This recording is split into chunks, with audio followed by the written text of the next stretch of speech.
Hey everyone, welcome to This Week in Caribbean Tech. It's a weekly podcast from Silicon Caribbean where we talk about basically the top tech and business news from the Caribbean and the world. And we give you what we call unfiltered insights. And of course, we interview a few people who are actually making the news. And again, in his Trini colors, my co-host is here with me. My name is Ingrid Riley, by the way, founder of Silicon Caribbean, and Daniel Smith in his Trini colors. Go ahead, sir. Introduce yourself. I am Daniel Smith, founder of Keepingly, and yes, I'm representing you. You come in your black and blue, and I don't say anything. Why you on my red till you're dead, ma'am? Yeah, you're right about red till you're dead. we all bleed red. Anyway, on this episode, we have Gregory Moore, who's the founder and chairman of Jamaica eSports Initiative. We're going to have him, we're going to talk to him about what is popping in the Caribbean gaming culture, the esports industry. And then we're going to, of course, continue with some news that's been happening around Caribbean tech and around the world. But what triggered me to call up Gregory is that, I've had during the thick of the pandemic, Gregory and his right-hand man, Andrew, humored me and came on, my Silicon Caribbean podcast that I was doing, which was only audio. And they really enlightened me about what was going on in esports industry. And so that's why, but he put out this tweet, which really say, I need to go catch up with him again. He said, esports for Jamaica is a silent bomb. The national team will be heading to Indonesia and Istanbul in a few weeks. Next year, they will be going to Chile, Romania, and Saudi Arabia. Can't wait to announce the local plans for 2023. So, Gregory, welcome to the show, sir. Hey, what's up, Ingrid? Always a pleasure to answer your calls, regardless of how short a notice to go. we really appreciate it, but we had to grab you while the iron was hot. Yeah, man. So right now you're in my second home, New York, and attending an event. But I had to grab you and say, listen. So it's been a year or so that we've caught up. What is popping right now in Jamaica esports and Caribbean esports that really have you excited right now? Well, first and foremost, I would just say I would just look at what took place just this year. And as you know, we've been talking for ages, and you always know what's going on.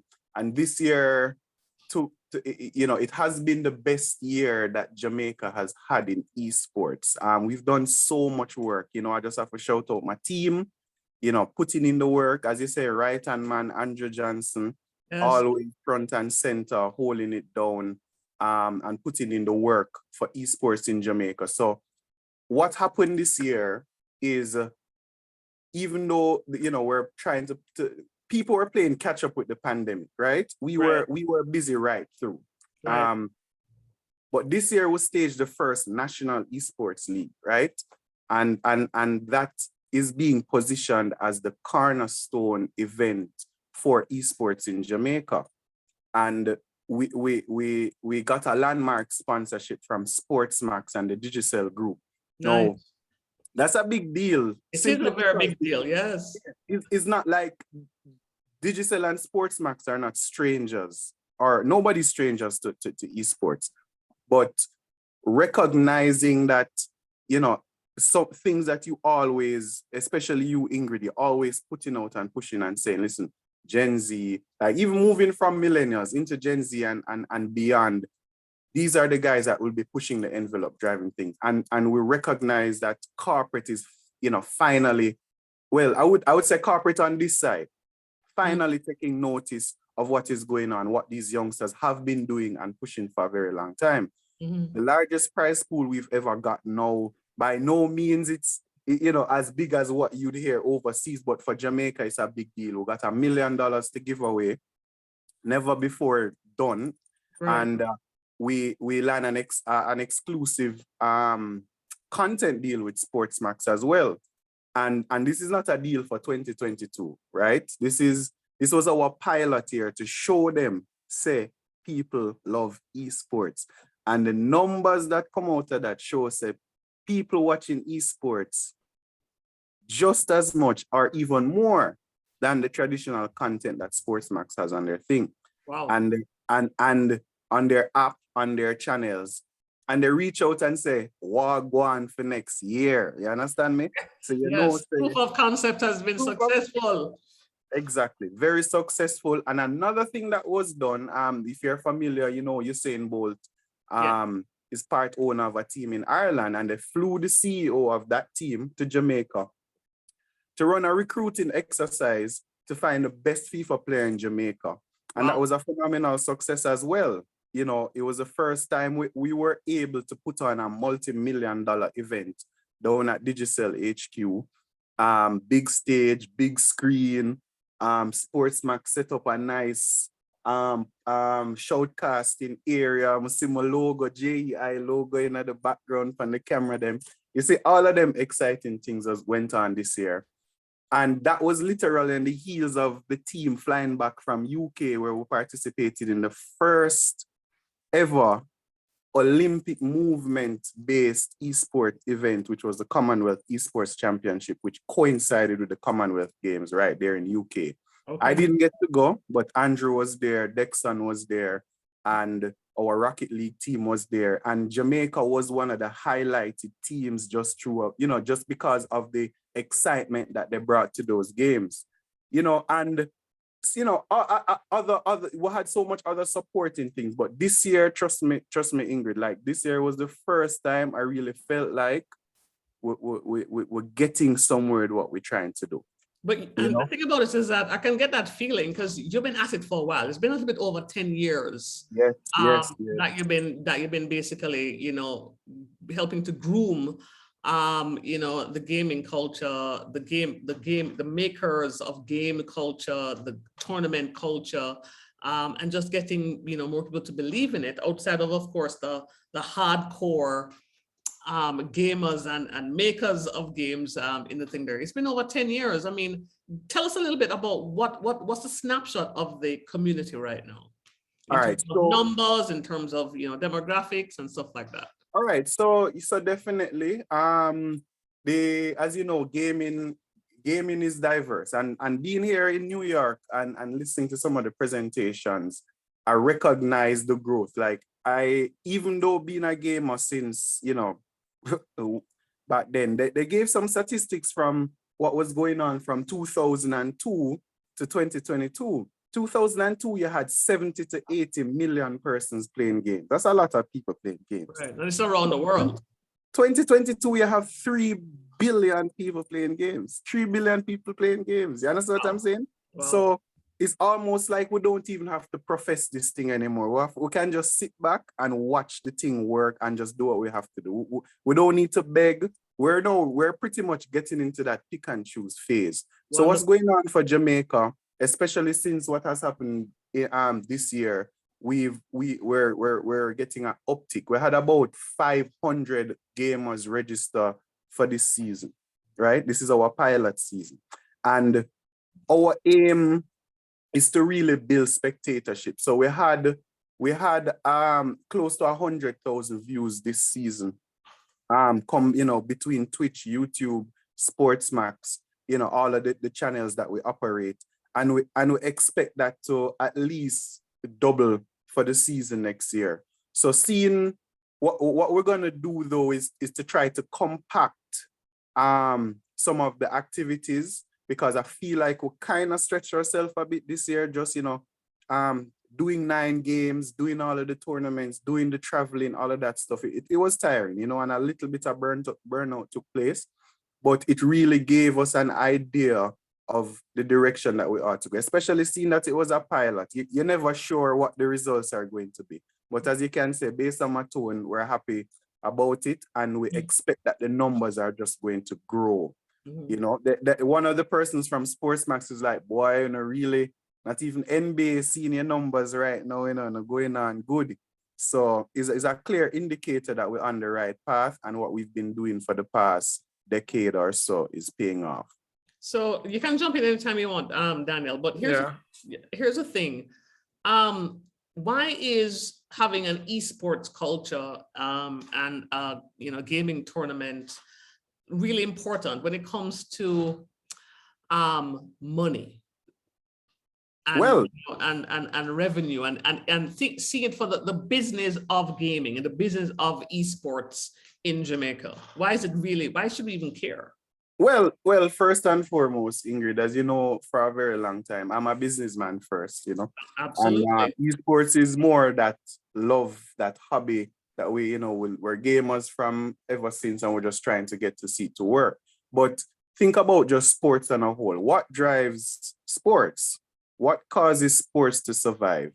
It's the audience, it's the spectatorship. Yeah.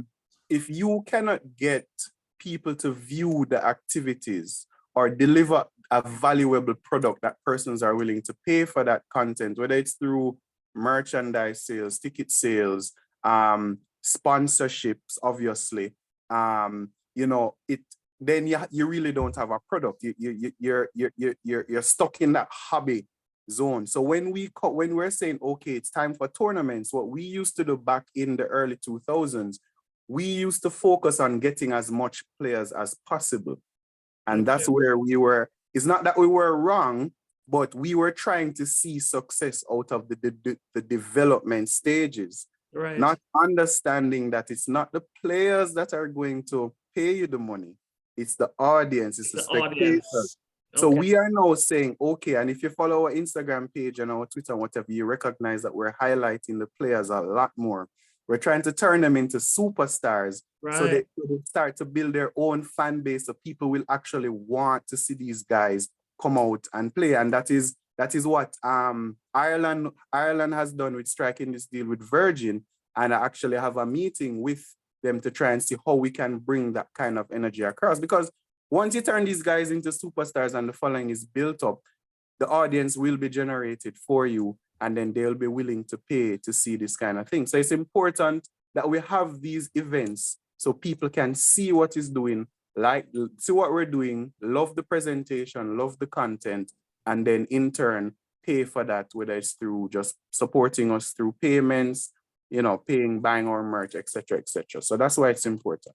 Okay, so go ahead, Daniel. So, Gregory, congrats on the work that you guys have been doing. I remember last year when you and Ingrid did that interview, and it really kind of set the tone in terms of how I started thinking about what you guys were doing.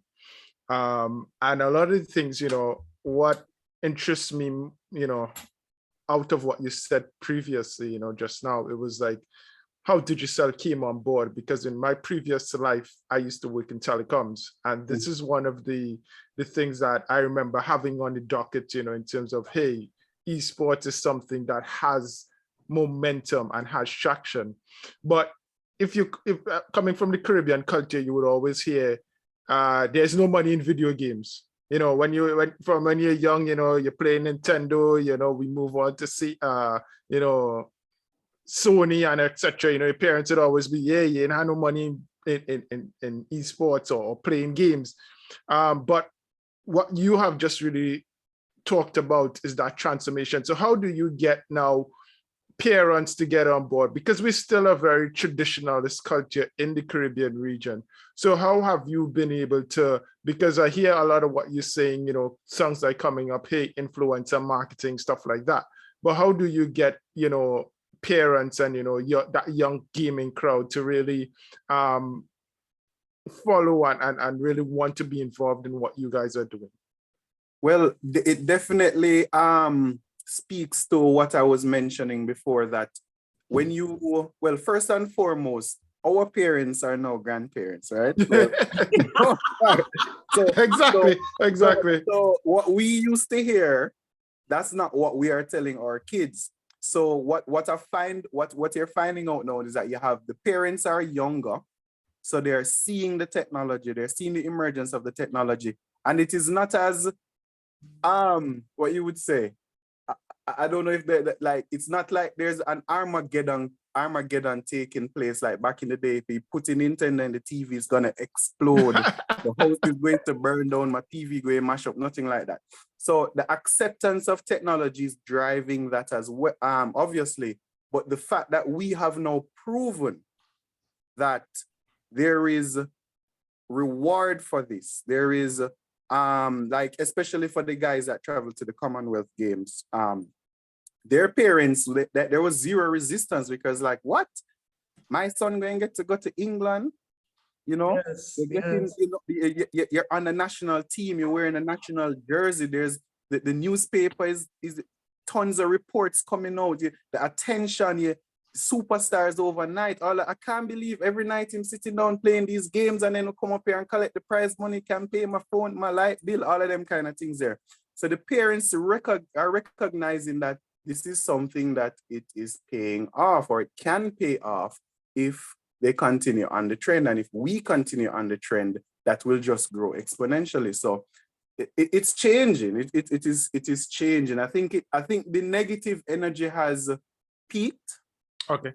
You understand? It has peaked, and now we're going into a phase now where we'll have less disruptions, we'll have less doors closing. You know, I think we just now need to follow through and continue the trend and follow what the world is doing to, you know, to keep it going.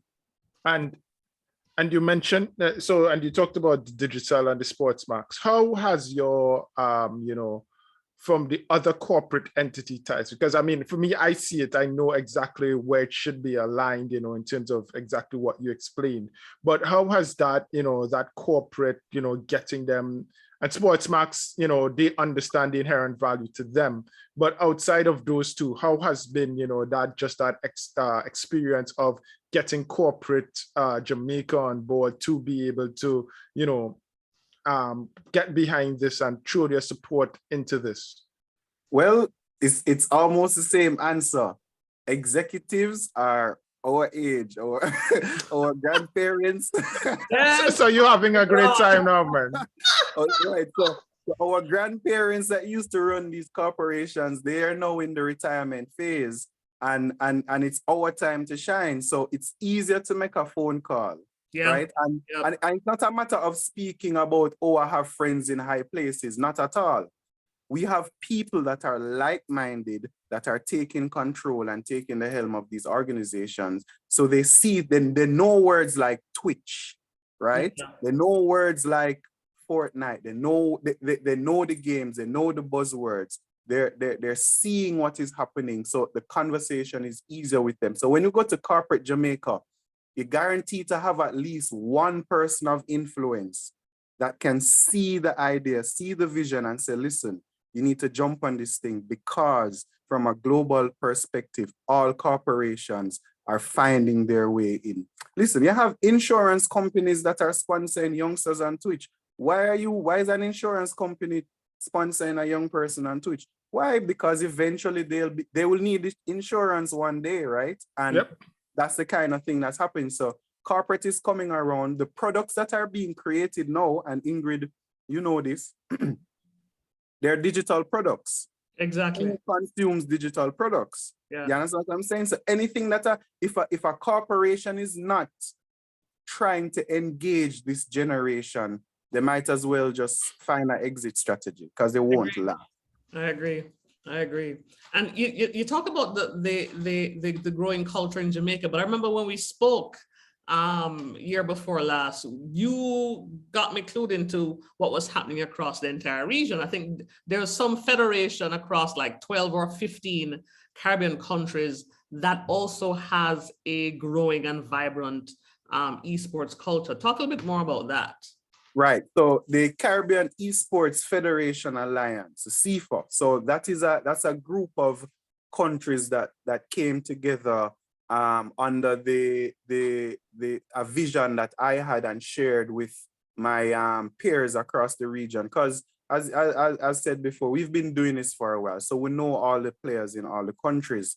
And with the help of the Olympic movement from Jamaica, and I really have to just tip my hats off to President Samuda and the CEO of Mr. Foster.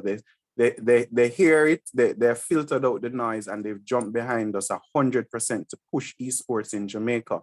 That kind of momentum has been pushed throughout the region, and finally, even Trinidad now. Finally, I don't know what Miss Miracle took place in Trinidad, and they finally got the federation founded. I don't know, maybe the red was too blinding at some point, but they finally got with it. So Trinidad has a federation, and the talent is showing, the talent has always been there, but the door is open for them now. So the region is active. We're actually going to be we didn't do a championship last year because of, the adjustment with the pandemic and stuff. And then for this year, we were bombarded with qualifiers for all of the places that we have to travel to, so we couldn't fit a championship in. So next year, we're gonna have a CIFA championship, which would definitely be better.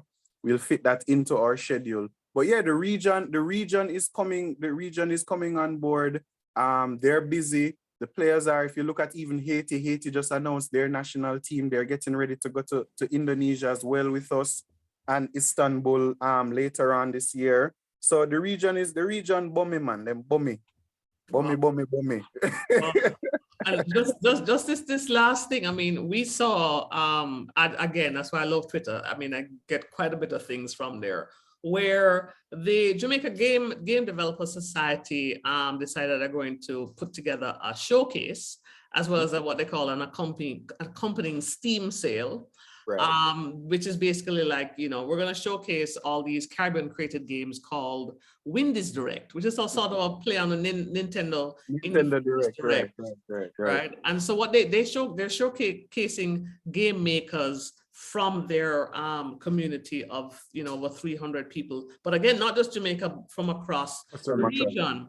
So it's a great testimony that we're not just simply consuming games, we're actually creating games. I mean, what's your own take in terms of what Jamaica Game Developers Society is doing in Jamaica and in the region? Well, big up to Glenn first and foremost, because Glenn doing him thing. Hard worker. Glenn has been at it. He has been an advocate for game development. Good friend of mine.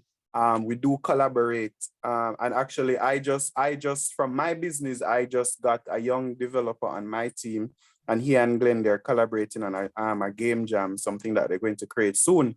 But yes, why do we need to consume content from like-minded people in other regions? Why can't we create our own? Absolutely. Right, you know what I mean? Like, yep.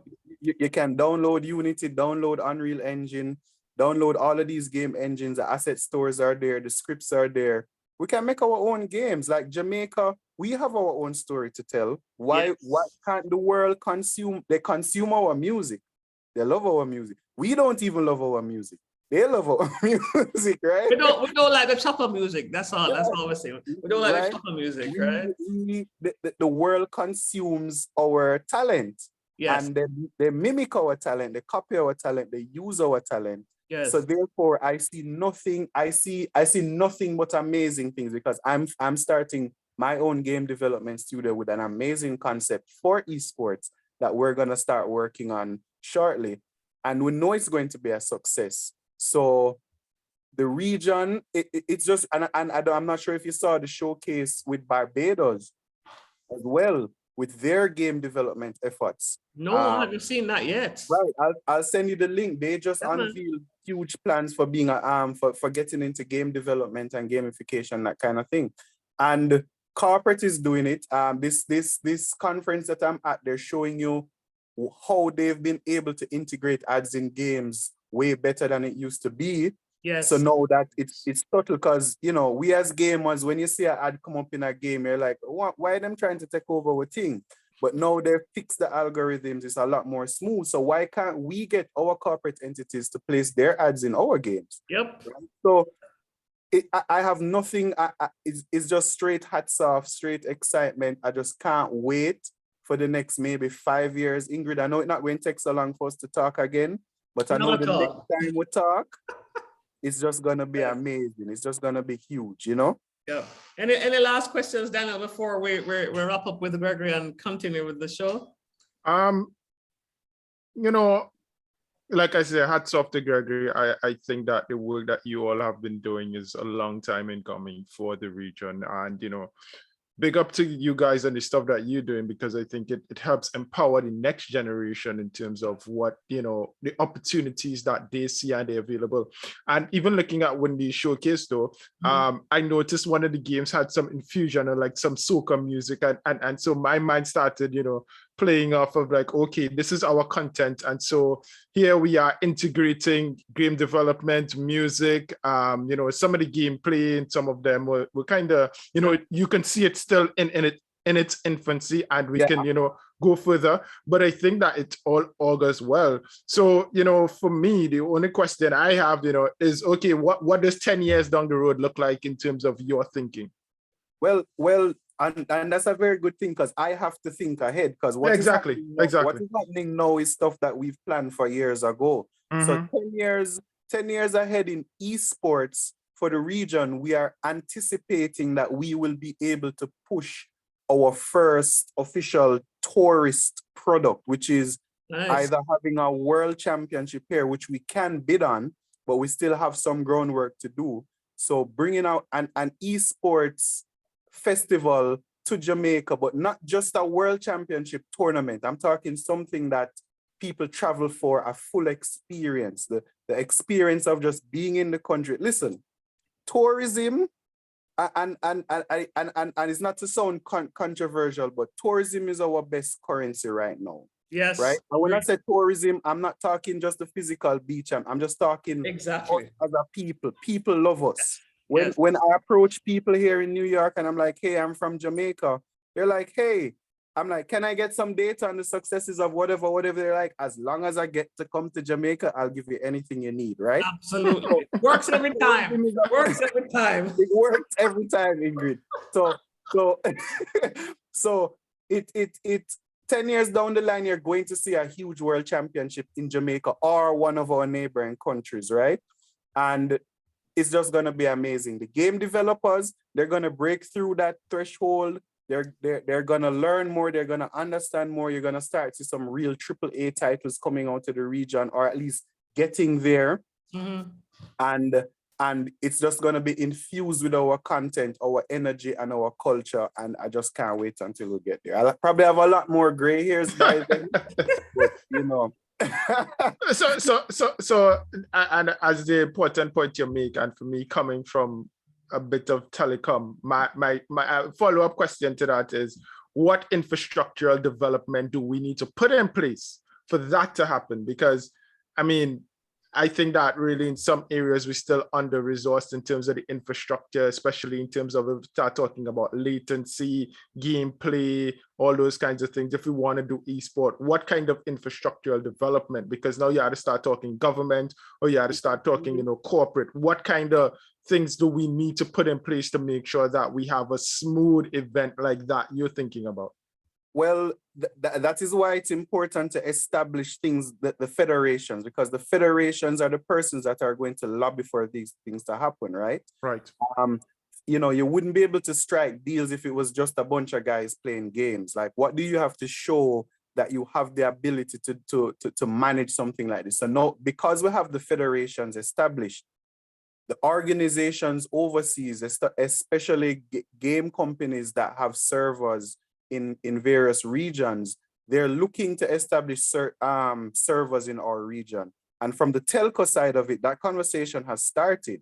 And as you know, with the pandemic and trying to get data to the schools, and, you know, with 5G coming on board, I believe that the conversation has started. We've seen the work happening. We've seen the expansion. We've seen the increase in speeds.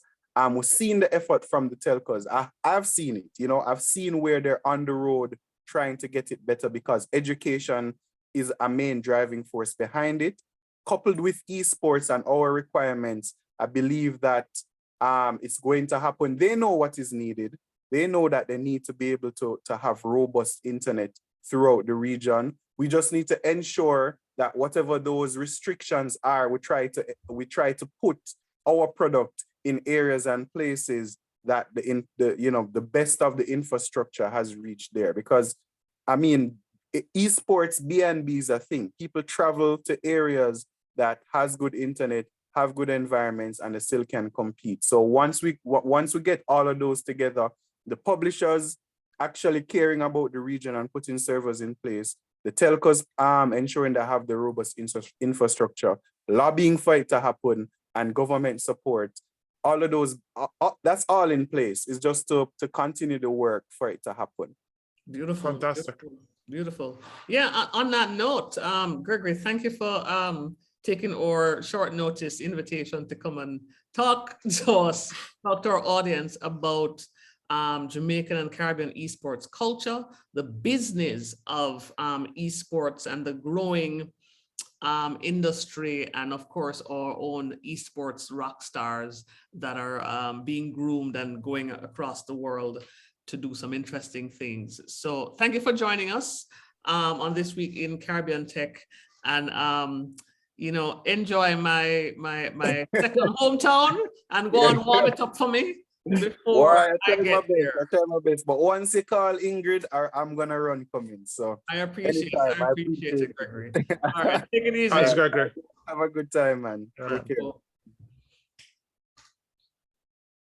Yeah, so dude, so we have to keep rolling. And so what we're doing, we're going into our news section now, and we have to start with something that is a little bit, well, I don't know if you knew it was controversial, because I saw it in the Caribbean Blockchain WhatsApp group, right?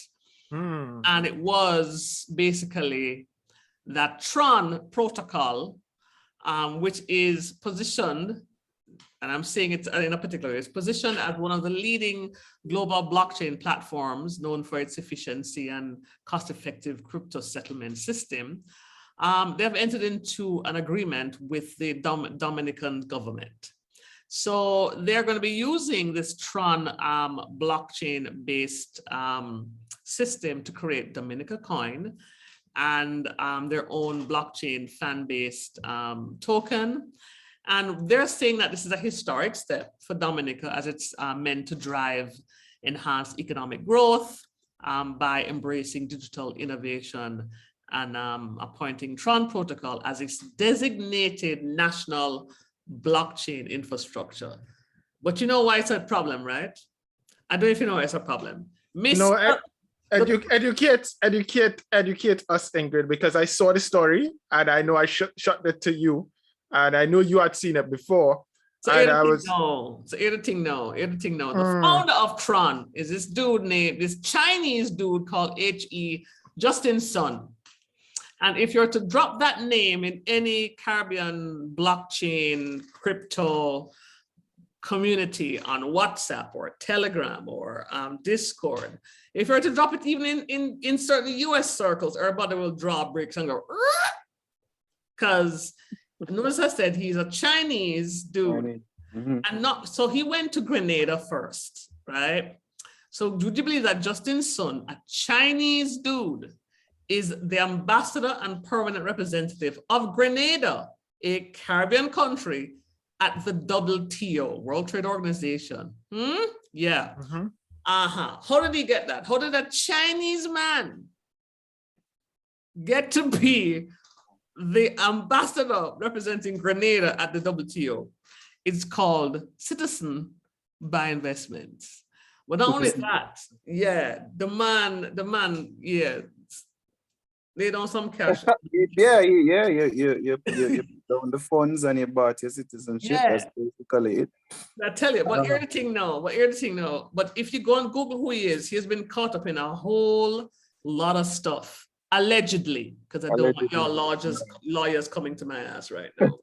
Allegedly, right? And so when the discussion that ensued in WhatsApp, because everybody's looking at it with a jaundiced eye, saying, we don't like how this man is rolling. But also, I was told by insiders here in Jamaica that he has been sniffing around here in Jamaica as well. And everybody's like, okay, no, we don't.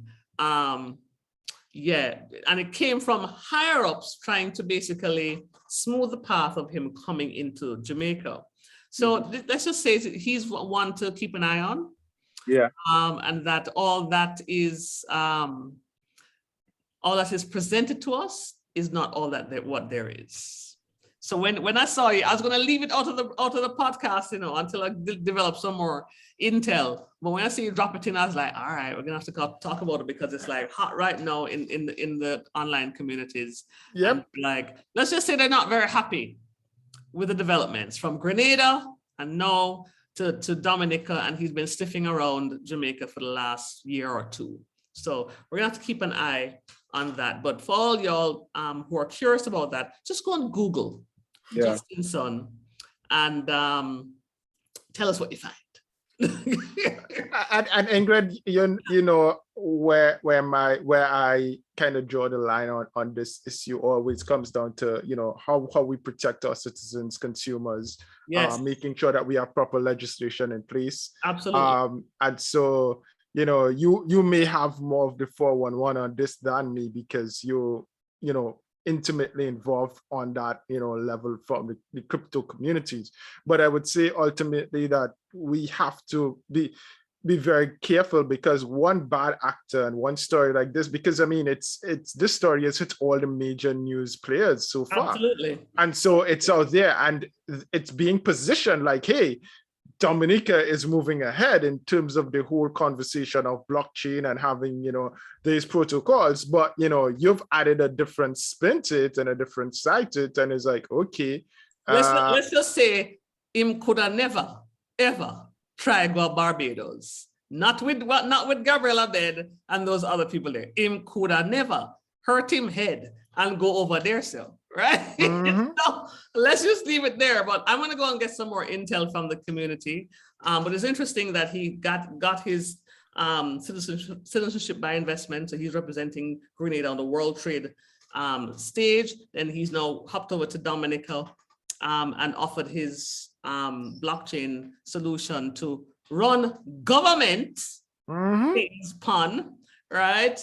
And then I hear he's been sniffing over in Jamaica. So let's just say we're going to keep an eye on things and ask the right questions and seek more information in terms of what's going on. But he's a controversial figure in the global blockchain and crypto industry. He's not loved, and he's also, not welcomed in certain countries. So it's interesting that he is making his way into the Caribbean, which is primed right now for a lot of blockchain, crypto, fintech development. So it's something that we have to keep an eye on, and we'll talk back to y'all maybe in a couple of weeks. But anyway, so you picked up this thing about SendKits. What is happening? You talk about it. SKN Robotics.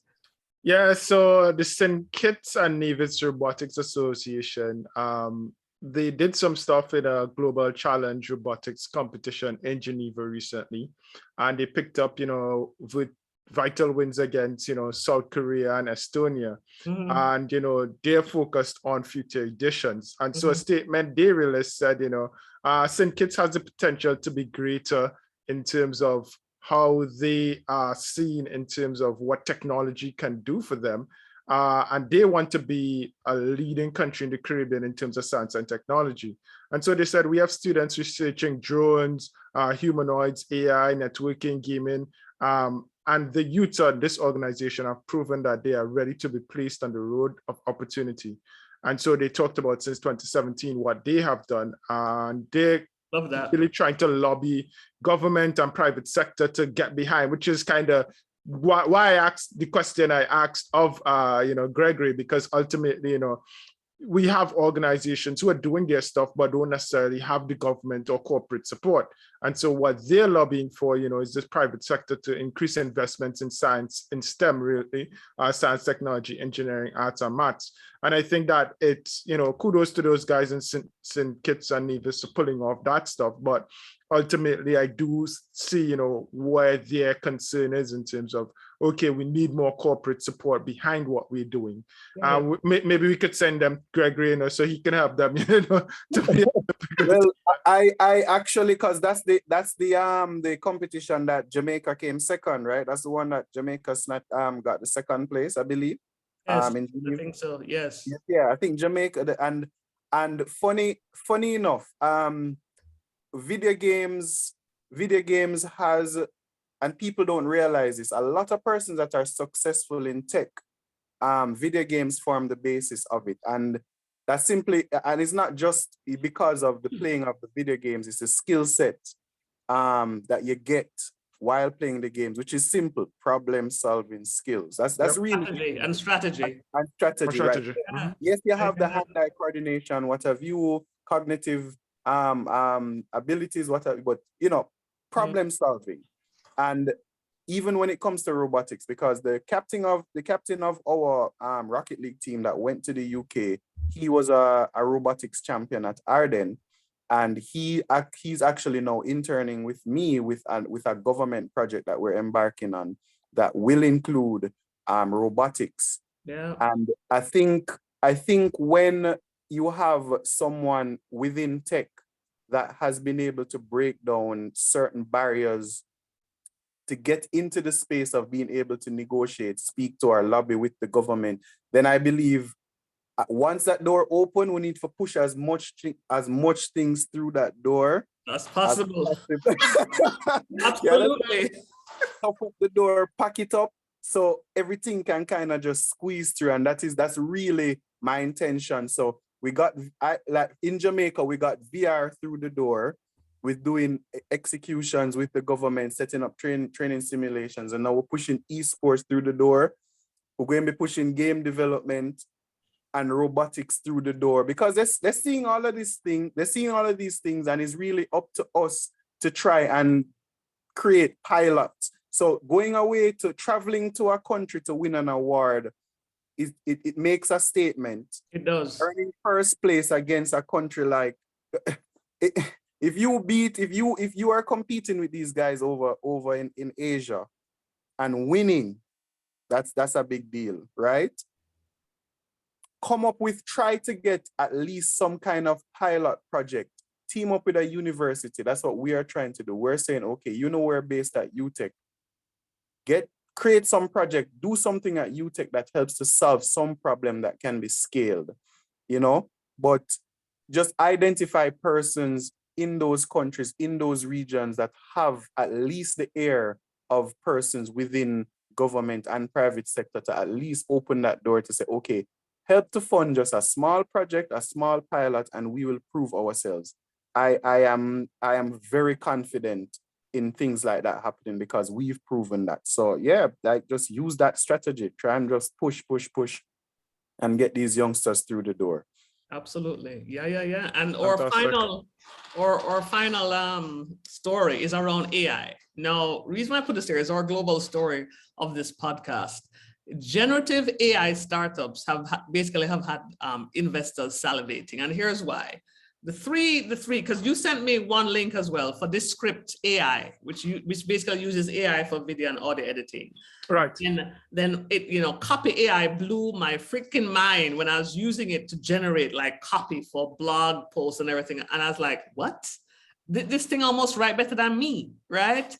And then the one that really kind of punched it up just yesterday, Jasper AI for marketing copywriting, just raised $125 million at a $1.5 billion valuation.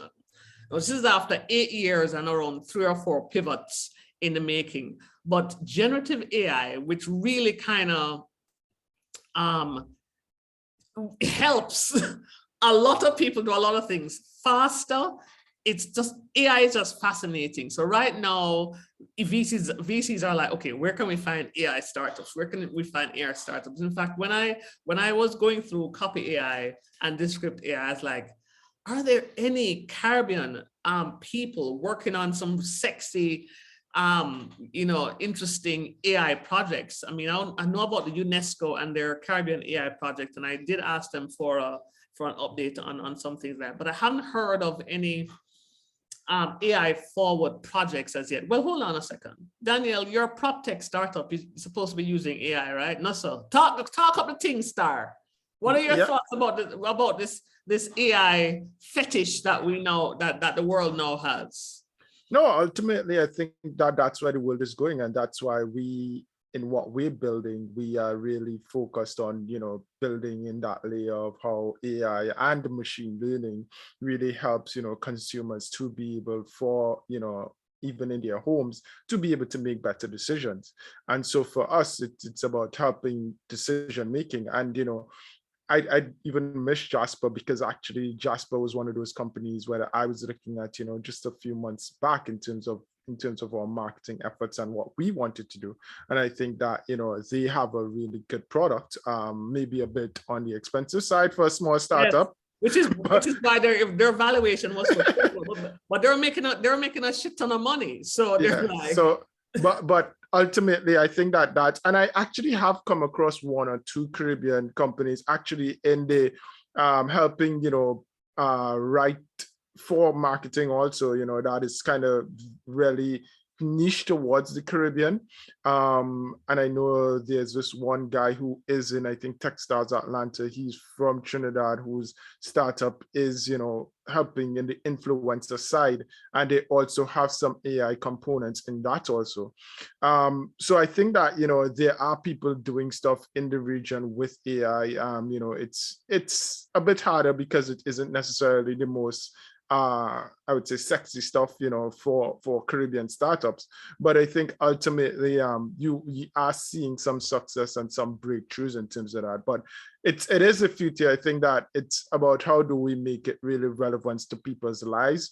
And I think that the component that I realized about the Caribbean is, here's what, one of the things that we talk about all the time is about data.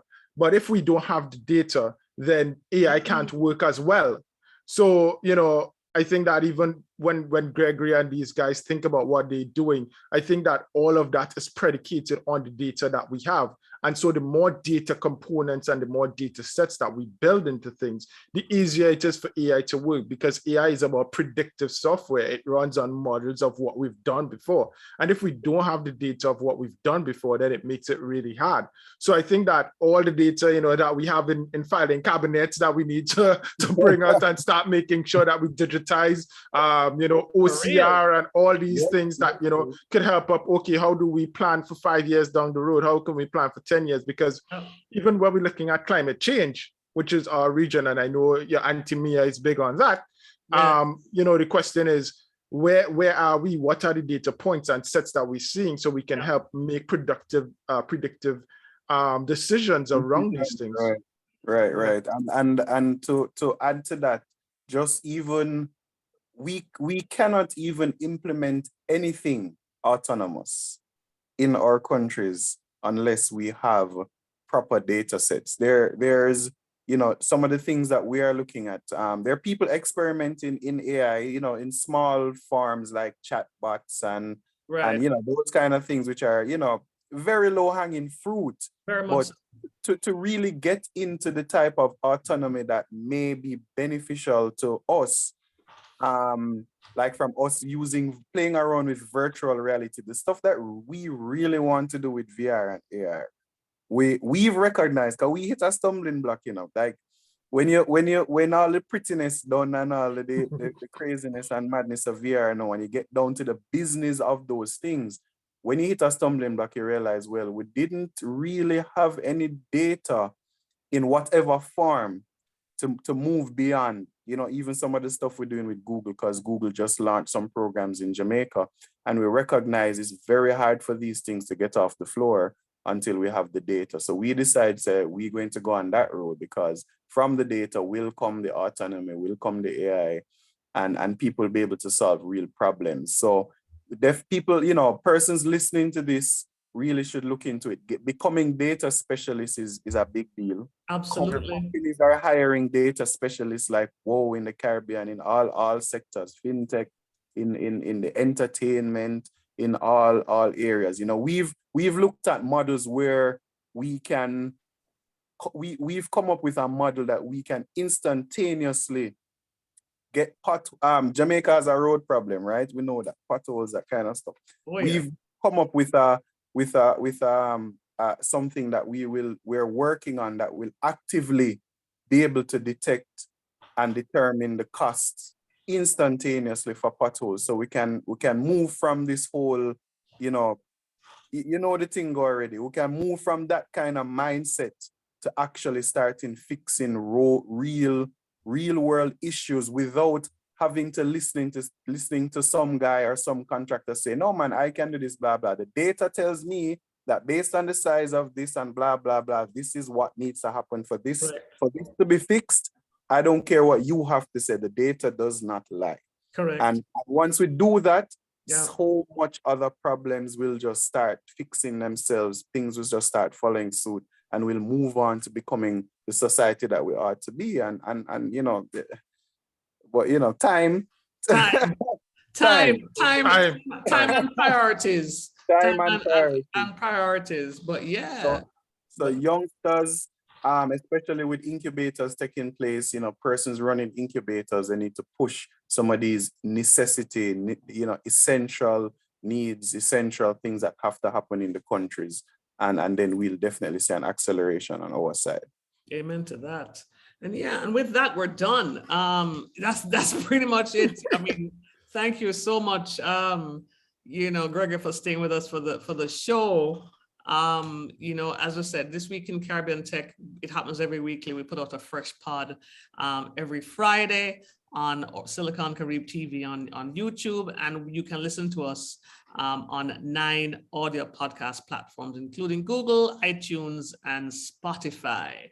Of course, if you found something of value, if you heard it, if you saw it, if you like Gregory's, you know, salt and pepper beard, comment, you know, click comment below.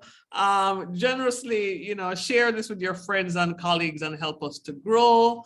And with that, I say goodbye. You're going to say goodbye, Daniel? Hey, it's been a pleasure. It's been a pleasure as usual, man. And thanks, Gregory, for dropping by and sharing his knowledge with us, man.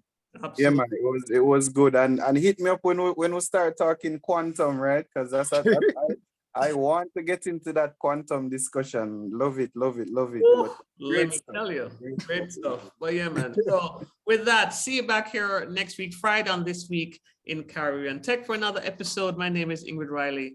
Take it easy.